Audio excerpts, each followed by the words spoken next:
গীতখন সজাবলৈ আকৌ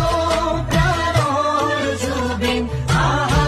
আমাৰ মাজলৈ গীত কণ্ঠ সংগীতেৰে অসমখন সজাবলৈ কোটি কোটি অনুৰাগী আছে বাট চাই